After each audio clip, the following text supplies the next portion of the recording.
Συνεχείς καταρρεύσεις της Ουκρανικής άμυνας σε διαφορετικές τοποθεσίες των μετώπων στην Ανατολική Ουκρανία έχουμε τις τελευταίες ημέρες, όπως φυσικά και σήμερα, με το Ρωσικό Υπουργείο Άμυνας να ανακοινώνει πριν από λίγη ώρα την κατάληψη ενός ακόμα οικισμού, αυτή τη φορά στην κατεύθυνση του Κουράχοβο, υπενθυμίζοντας μας ότι μπορεί η τρέχουσα ειδησιογραφία να επικεντρώθηκε στην απόφαση των ΗΠΑ να δώσουν άδεια στο Κίεβο να χτυπήσει ρωσικό έδαφος με πυράβλους ATACMS, αλλά στα πεδία του πολέμου στην Ουκρανία οι μάχες συνεχίζονται και οι Ρώσοι προχωρούν καθημερινά, θέτοντας στην κατοχή τους ολοένα και περισσότερα εδάφη, τα οποία φυσικά θα χρησιμεύσουν σε μια μελλοντική διαπραγμάτευση με το Κίεβο.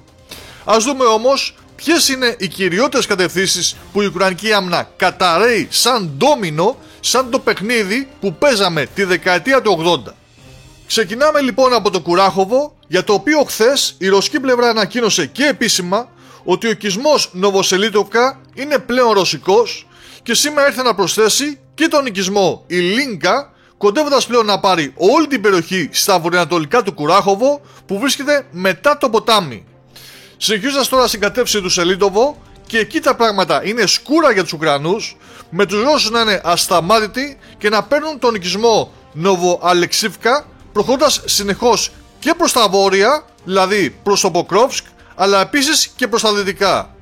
Αυτές οι δύο κατευθύνσεις είναι οι κύριες στις οποίες οι ρωσικές δυνάμεις διαλύουν στην κυριολεξία τις Ουκρανικές, με το Κουπιάνσκ, στο οποίο και κατάφεραν και μπήκαν μέσα, στείνοντας προγεφύρωμα, αλλά και την Τζασοβιάρ, στην οποία είχαν κάποιες επιτυχίες τελευταία, να συμπληρώνουν το παζλ για τα μέτωπα της Ουκρανίας. Αλλά φυσικά δεν πρέπει να λησμονήσουμε να αναφέρουμε και το Κούρσκ, την περιφέρεια της Ρωσίας, για το οποίο, όπως ανέφερε σήμερα το Ρωσικό Υπουργείο Άμυνας επιλέξει, ολοκληρώθηκε η καταστροφή της Ουκρανικής ομάδας ενόπλων δυνάμεων που είχε αποκλειστεί στην περιοχή του Άλσους Ολγκόφσκαγια.